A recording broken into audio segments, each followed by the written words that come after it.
ज्यादा बातें इसलिए होती हैं कि आप जो स्टंट करते हैं पब्लिसिटी के लिए, आप ऐसी ऐसी बातें कह देते हैं। आप कहते हैं कि बिना वीजा के हनुमान जी रावण की लंका में घुस गए थे। ये जो मॉडर्न युवान भाई बहन है, इनको लंका प्रवेश के बारे में बताएंगे तो इनको ये लगता है कि ये घिसी पिटी बातें इनके दादा परदादा बताते रहे, ये बेचारे ऊब गए। इनको कुछ ऐसा चाहिए कि उस अध्यात्म से कनेक्ट हो पाए। जैसे रावण ने मुझसे फोन पे बात की। हाँ, बिल्कुल, हम वही बोलने ही वाले थे।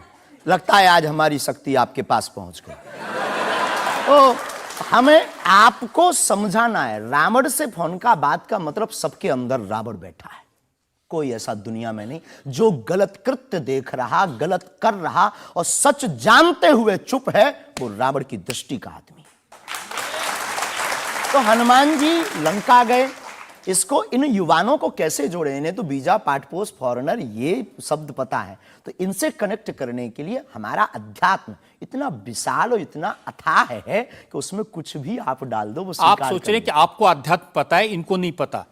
इस देश की जनता को आपसे ज्यादा अध्यात्म पता है। ऐसा हमने नहीं कहा। हाँ। हमें अपने हिसाब का पता है, उन्हें अपने हिसाब का। वो अपने में श्रेष्ठ हैं, हम अपने में अब जो कोशिश कर रहे हैं विद्यार्थी। हमने ऐसा कभी नहीं कहा कि हम श्रेष्ठ हैं, और ये आरोप हमें नहीं लगता कि ठीक है। आपका ये कहना कि मेरे पास एक गधा है जिसमें वाईफाई है और वो प्लेन में भी वाईफाई चलता है, ये मजाक की बातें नहीं है। लोगों की दृष्टि से, भावनात्मक दृष्टि से देखा जाए तो ये बहुत गहरा विषय है। मजाक की दृष्टि से अगर कोई देखेगा तो देखो, जाकी रही भावना जैसी प्रभु मूलत देखी तिन तैसी। भगवान की कोई लीला को सिर्फ रास लीला को उठाते हैं, लेकिन हम तो महाभारत भी उठाते हैं। तो अपनी अपनी दृष्टि है, हम ये मजाक में नहीं कहते। हम उनको बताना चाहते हैं कि हमारे देवी देवताओं से जो हमारे इष्ट की परंपरा की जो निशानी है वो अगर नज़दीक रहे, गुरु की निशानी अगर नज़दीक रहे, माता पिता की बातों की निशानी नज़दीक रहे, तो बेटा कभी गलती नहीं करेगा, वो चार चांद लगाता रहेगा। शास्त्री जी, इसको कहते हैं आप अंधों के शहर में आईना बेचने की कोशिश कर रहे हैं। ऐसा हमारा भाव नहीं है, अपितु हमारा भाव ये है कि उस केवल वाईफाई को हम बताते नहीं, उसकी महिमा भी बताते हैं, और दरबार में आने वाले लोगों को उसकी महिमा का अनुभव भी कराते हैं। तो फिर वो जो बात मजाक की है ना, वो फिर अध्यात्म, आस्था, ईश्वर से जुड़ करके नास्तिक भी आस्तिक बन जाता है।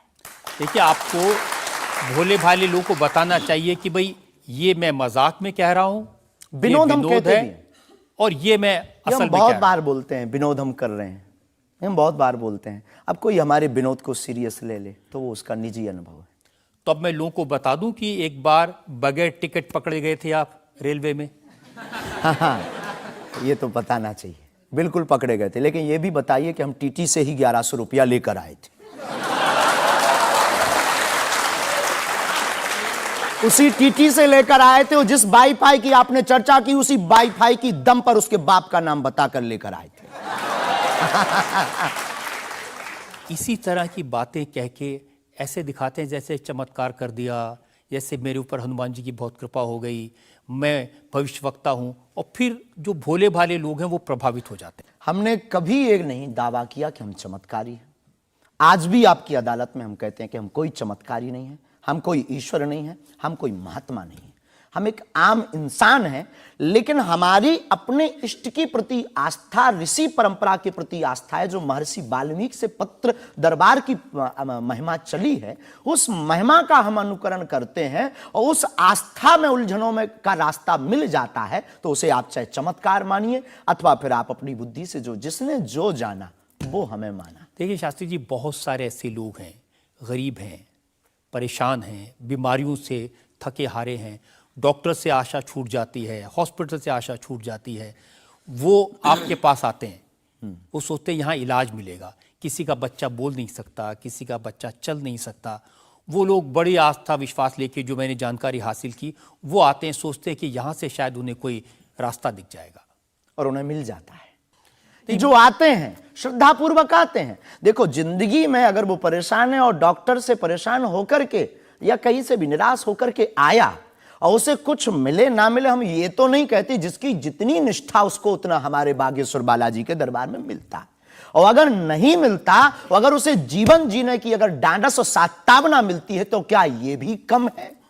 बिना पैसों में, बिना दक्षिणा दिए, बिना कुछ लगे अगर हनुमान जी से जुड़ रहा, अगर वो प्रभु से जुड़ रहा, अगर उसे जीवन जीने में 4 दिन की जिंदगी है, डॉक्टर ने कह दिया तो मर जाओगे, लेकिन बागेश्वर धाम के नाम से उसके चेहरे पे मुस्कुराहट है कि मेरा हारे का सहारा है, तो अगर ये मुस्कुराहट उसके चेहरे पर आती, इससे किसी को गुस्ताखी क्यों? देखिए, अगर बागेश्वर धाम आने से लोगों का इलाज हो जाता है, तो फिर आपको कैंसर हॉस्पिटल बनाने की क्या जरूरत है? यही तो हम बताना चाहते हैं कि दुआ और दवा दोनों आवश्यक है। हमने ये नहीं कहा कि हम डॉक्टरों के खिलाफ हैं। अब मैंने पूछ लिया तो आपने दवा ऐड कर दिया उसमें। नहीं, हमने औषधालय बागेश्वर धाम पर खुलवाया है और मंदिर के समीप खुलवाया है। वहां पर ग्राम पंचायत का भवन है, वहां पर आयुर्वेदिक औषधालय है। दुआ और दवा मतलब नीचे दवा है और वहां ठीक नहीं हुए तो दुआ के लिए चढ़ जाओ मंदिर पर, दोनों काम करेगा, ठीक है। और ये कोई नई बात नहीं है, हमने ऐड नहीं की, डॉक्टर खुद ऐड करता है, ऑपरेशन करता है, जब ठीक नहीं होता तो वो भी कहता है तुम भी प्रार्थना करो। लेकिन ये सही है कि जिस इलाके में आप हैं उस इलाके में बहुत सारे ऐसे लोग हैं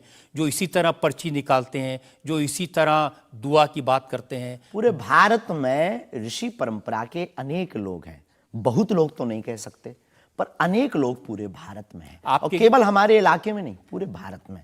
हमारे इलाके में बागेश्वर बालाजी की महिमा और दादा गुरुजी के पास दरबार से, कृपा से बहुत से महापुरुष और भी। मैं बताता हूँ, एक लवलेश नाम के गुरुजी हैं, 20 साल की उम्र है, और वो भी इसी तरह से पर्ची निकालते हैं।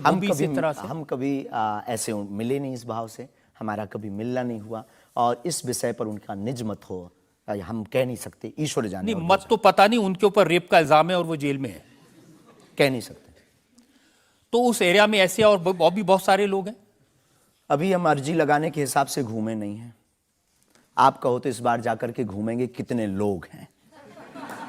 अभी तो हमें एक पता है, छतरपुर जिले में एक गढ़ा गांव है, वहां बागेश्वर धाम है, वहां सदगुरु सन्यासी बाबा से परंपरा चली दरबार की, आप भी आइए। ये बात सही है कि देश में बहुत सारे ऐसे लोग हैं जो कहते हैं हमारे पास सिद्धि है।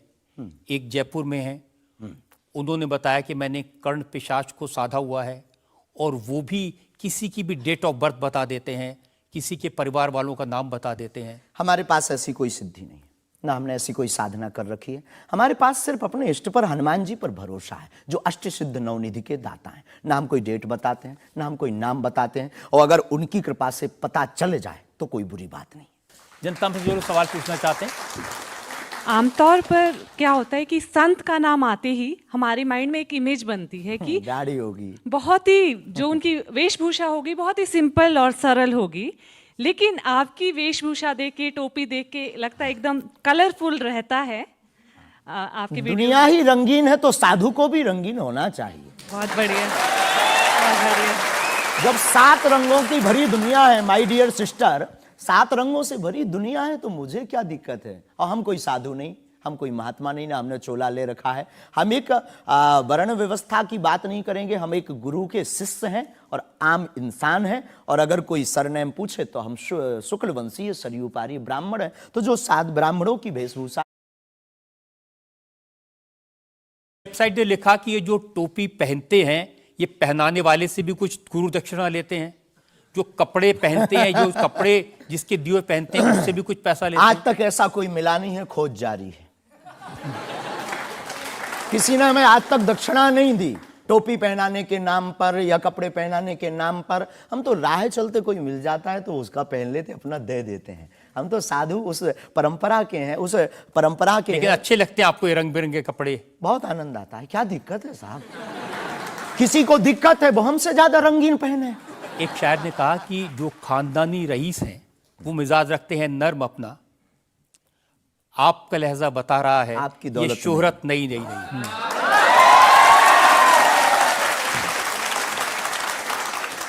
लोगों को लगता है, हमें लगता है कि हमारे जीवन में न हमें धन प्रिय है, न मान प्रिय है, न सम्मान प्रिय है, हमें हनुमान प्रिय है। और हमने जब से जन्म लिया तब से हम धनवान हैं, क्योंकि हमारे हनुमान हैं।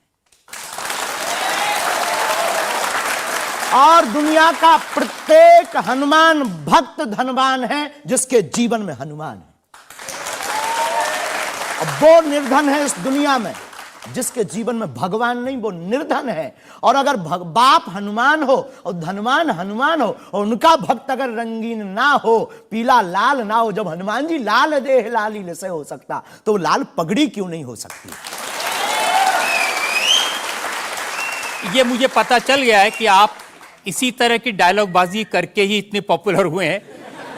आपकी अदालत में अगला हिस्सा।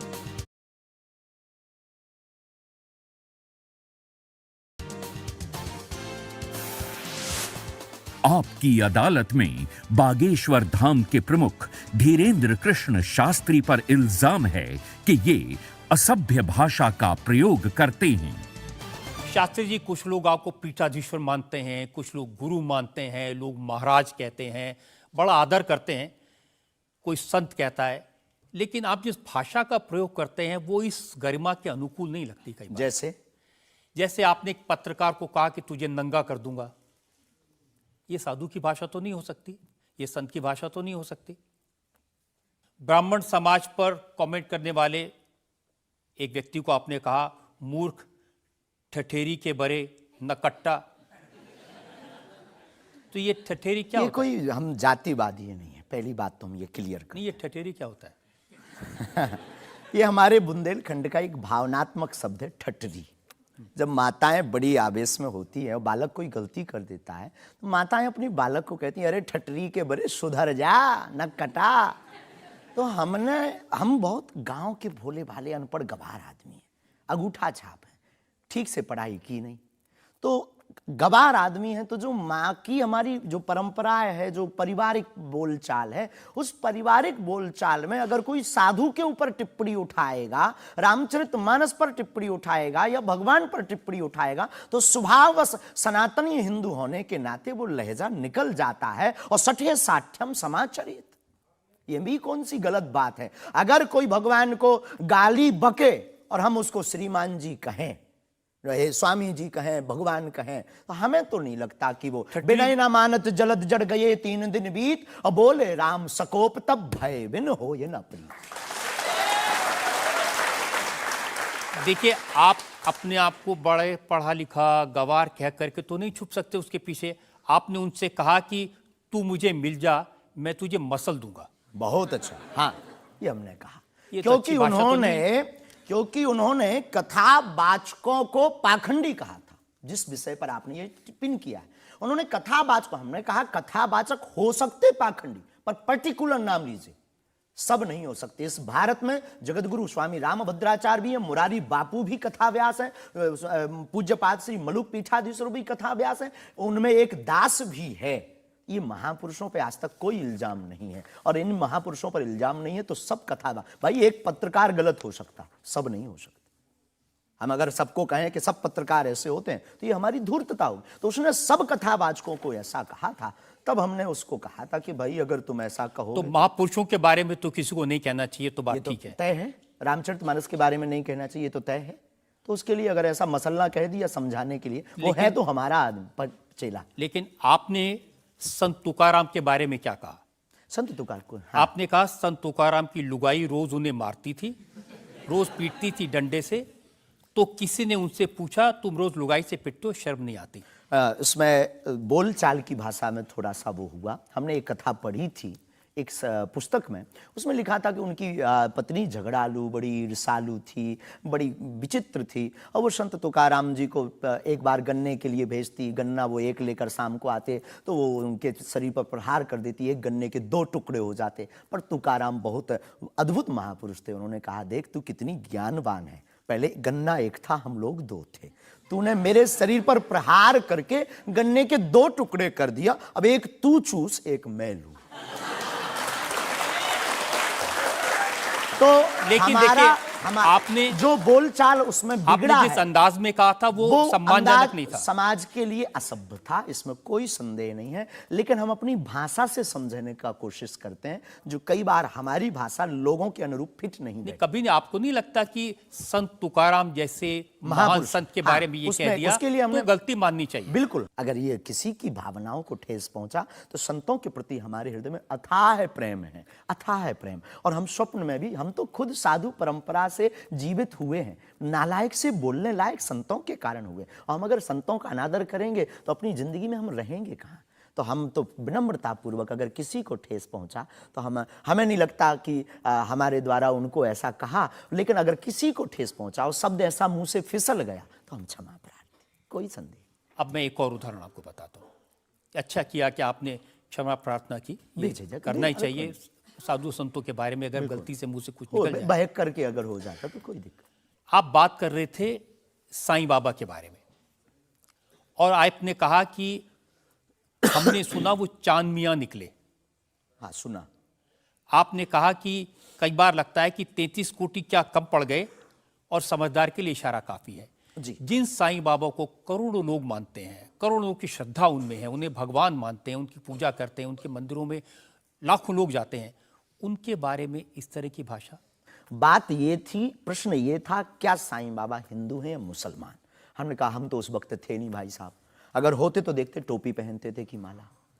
तो हमने जो सुना है, कोर्ट ने कहा, ऐसा एक पत्रकार में पत्र वार्ता में निकला है कि वो चांद मियां हैं। उन्होंने, उनके जो कमेटी के लोग हैं, उन्होंने क्षमा मांगी। तो हमने यही बात उनको बता दी, बस प्रेस की बात बता दी। तो हमसे ज्यादा ये आरोप जिस पत्रकार ने ये छापा है उस पर उठना चाहिए। नहीं, लेकिन आपके कहने से लोगों की भावनाएं आहत हुई। हमारा किसी भी संत के प्रति अनादर नहीं, सब धर्मों के प्रति सम्मान है। जो जिस धर्म को मान रहा, बलपूर्वक उसको मानना चाहिए। हम सिर्फ अपने धर्म के कट्टर हैं, सिर्फ ये बताना चाहते हैं हम आपको। तो साईं बाबा का सम्मान करते हैं आप? बेझिझक, संत के नाते, संत के नाते बेझिझक। हमें बाबा साईं बाबा से क्या आपत्ति है, क्या विपत्ति है।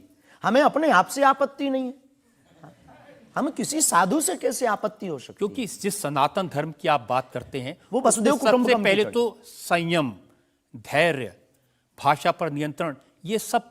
लेकिन कब तक धैर्य, कब तक संयम। राम की यात्रा पर कब तक पत्थर सहेंगे। पालघर के संतों को बर्बरता के साथ मारा जाता है, कब तक सहेंगे। रामचरितमानस की प्रतियां जलाई जाती हैं, कब तक सहेंगे। संतों को पाखंडी इस देश में बताया जाता है, कब तक धैर्य और संयम रखें। एक दिन भगवान का भी धैर्य खो गया था और उन्होंने भी बाण मार करके समुद्र को सुखा दिया था और रावण का दमन कर दिया था। तो हम कब तक धैर्य, ये भोले भाले लोग, ये भोले भाले सनातनी कब तक ये धैर्य सहेंगे। और एक बात हम आपकी अदालत में बोल देते हैं, सनातन के लिए अगर हमारे प्राण जाते हों और अगर लोगों की दृष्टि में हम असंयमित हैं तो ये हमें बने रहने दीजिए। देखिए, सनातन धर्म के बारे में आप अच्छी बातें कही, किसी को आपत्ति नहीं है। लेकिन अभी जो आप इतनी जोर जोर से कह रहे थे कब तक बर्दाश्त करें, कब तक बर्दाश्त करें, तो कौन आपको बर्दाश्त करने को कह रहा है? जो ये प्रतियां जला रहे हैं, जो संतों को मार रहे हैं, जो सनातन के खिलाफ झूठा प्रचार कर रहे हैं, जो संतों के खिलाफ और सनातन की संस्कृति को छिन्न भिन्न करने के लिए मूवी बना रहे हैं। जब आप ऐसी बातें कहते हैं ना, तो असदुद्दीन ओवैसी जैसे लोगों को ये कहने का मौका मिलता है कि इन लोगों को अनाप शनाप बातें करने का अधिकार दे दिया सरकार ने।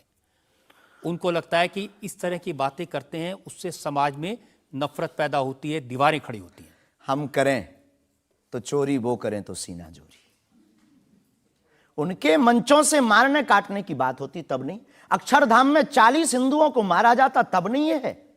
उनके खुले मंच पर धर्म परिवर्तन करवाया जाता है तब कुछ नहीं होता है। उनके खुले मंच पर संतों को, कितने संतों की हम आपको वीडियो क्लिप ना दिखा दें, उनके खिलाफ टिप्पणी की, गाली बकी गई, यहां तक कि हमको भी रोज 500 गालियां आज दी जा रही। तो क्या ये सही है? शास्त्री जी, हिंदू समाज में भी ऐसे बहुत सारे लोग हैं जो इस तरह की भाषा का इस्तेमाल करते हैं, जो इस तरह की धमकियां देते हैं, जो दूसरे धर्मों की भावनाओं को हमें नहीं आहत लगता करते कि हैं। हिंदू समाज धमकियां देता है, जवाब दे। समाज नहीं, हिंदू समाज में भी कुछ लोग ऐसे वो हैं, कुछ लोग अगर जो हैं इसी तो तरह का भाषा का इस्तेमाल सबका कर- तो नहीं कह सकते, हाँ। पर हम प्रति उत्तर दें। नहीं, जो लोग ऐसे लोग हैं उनके लिए भी आपको उसी सख्ती से बोलना चाहिए। हम किसी भी पंथ के विरोधी नहीं हैं, हम सनातन धर्म के कट्टर हैं और सनातन का विरोध, हमें मुसलमानों से डर नहीं है, ना पादरियों से, ईसाइयों से, अपने में भी रहने वाले कुछ जयचंदों से भी डर है जो सनातन का विरोध कर रहे हैं। हम उनके खिलाफ भी बोलते हैं।